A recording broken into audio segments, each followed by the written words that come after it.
Hello, everyone. Once again, this is Dr. Jesse Brines, and welcome to Loft Interviews.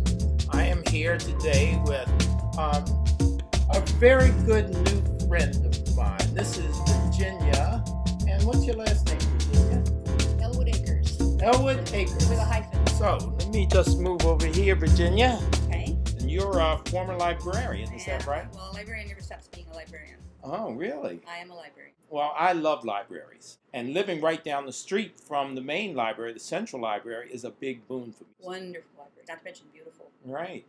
So I'm a city girl. This is my hometown. And you're even more of a downtown girl because of your dad, right? Too true, yes. I have a picture. I mean, here I am, right there. Wow. And this picture my mother kept from the gas company employee news. And the babies of 1938. The gas company babies of 1938. That is amazing. And so here I am, 70 years later, living at the gas company. But you used to come in this building sometime, did you? Pay the bill, yeah. Yeah, Pay the bill in this building. So is it like that now? You are, I should tell you that, we are in the gas company lofts right now. Lofts, that's why I moved here. So this is kind of like a homecoming for you, huh? Well, I was thrilled when I heard they were going to have apartments in this building because I had already decided I wanted to move downtown after my husband died. And Can you tell us about that? What is it? Because you were saying before that you really think that seniors should move downtown. Oh, absolutely. I could be hired by the Chamber of Commerce. I worked for 30 years in the San Fernando Valley. Now, if you've never been in the San Fernando Valley, you know that you have to drive everywhere in the San Fernando Valley. You can't go to the drugstore, you can't go to the market, you can't go to the dry cleaners, you can't go to the library, you can't go anywhere without getting in your car, so you never see anybody. And it is, in my humble opinion, awful. I'm not a suburban person. And I've always liked downtown, and I used to come down all the time to go to the library down here. And all the way from the San Fernando Valley? Yeah. Wow. And my sister and I would meet down here because she lived in Santa Monica, and we would walk around. We had a pattern of things we did.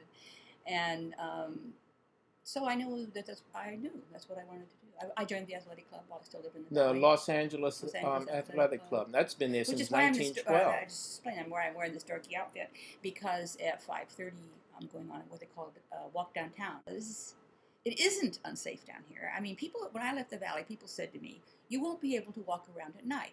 And I said, "Oh yeah, like I walk around at night in Sylmar." No, I didn't walk around at night in Sylmar because first of all, they had gangs, and secondly, it was dark, very dark. Down here, and there's no place to walk around anyway. Here there's light, people. People. The art walk, as an example. Do you go on the art walk? Has 2 all-night establishments. That's right.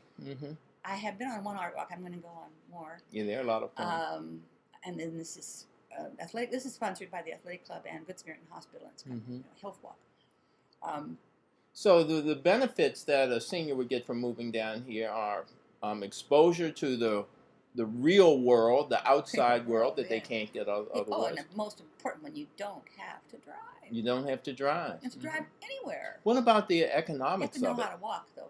Oh, no, you don't, because of the dash buses. I rarely take them. Right, the dash buses, they only cost a quarter. They cost a dime. A dime, right, for seniors, right. You're right. And I can go on the red line to Hollywood or the And Valley. that only costs a quarter for seniors. Well, I have a pass. Oh, okay. Which is cheap, too, $14. And I can go to Hollywood, I can go to the Valley, I can go to Pasadena, I can go to Long Beach, I can go. And there's a bus right outside here, number 10 bus that goes straight to Santa Monica if I want to. Now, you've had a lot of very interesting experience. You, for instance, are a published author. I am. And can you tell us about that? This is my book. You can't read it, but it's called Women War Correspondents in the Vietnam War, 1961 to 1975. Came out in 1988. This beautiful cover was made by my husband, who was a printer. Oh, very nice. And his name was Roy. And anyway, it started out as a master's thesis. I was getting a master's degree in journalism. I was working at Northridge, and they said librarians had to have a real degree. Which offended us, but we all. Well, now you have their library degrees. I had a library degree. We all had library degrees, a Master of Library Science, but they said you have a real degree. So off we went to college. We were right there. some people already have them, but the ones that didn't all started in getting a master's degree. And 2 years later, the state of California, I worked for the state university, the state of California said, never mind. But by that time, most of us decided, what the heck, and we finished it. You knocked it out, right. Mm-hmm. So I was in mass communication, and I had to do a master's thesis. And I had read, for an assignment, I had read an article about the Battle of Corregidor, Mm-hmm. the young squirts. That was the Second World War.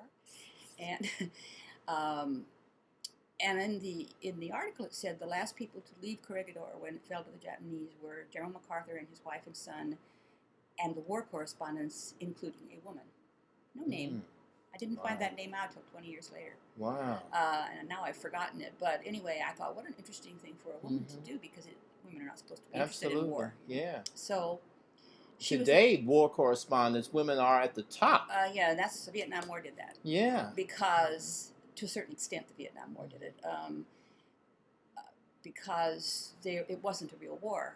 If anybody who was watching this is old enough to remember, declared war. It was not a declared war, and we were assisting the South Koreans, right? I mean, the South Vietnamese, excuse me. So they had no control. The military had very little control of the situation, and so people just got a ticket on Pan Am and flew in. That's it. Wow. And all they had to do was be accredited by something, and most of them were accredited by their hometown newspaper.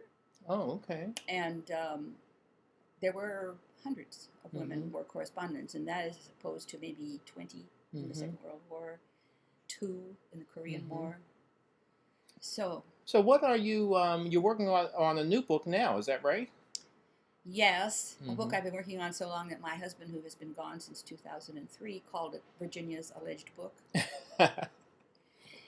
It's a biography of a woman named Maria Severance, like Severance Pay, who was a Los Angeles icon. As a matter of fact, she was a suffragist. She started the Women's Club. She was on the library board. She started the kindergarten. She started the Unitarian Church. And then she kind of vanished into the abyss, and nobody's ever heard of her. So I decided that I would do that. I would bring her out of the doldrums. But unfortunately for me, Maria Severance lived 94 years and was very busy for about 70 of them. And she lived in 5 different states, and she belonged to every, I am not exaggerating, every social movement, reform movement of the 19th century. Wow. And the early 20th century. And it's been a long haul, but it's getting finished.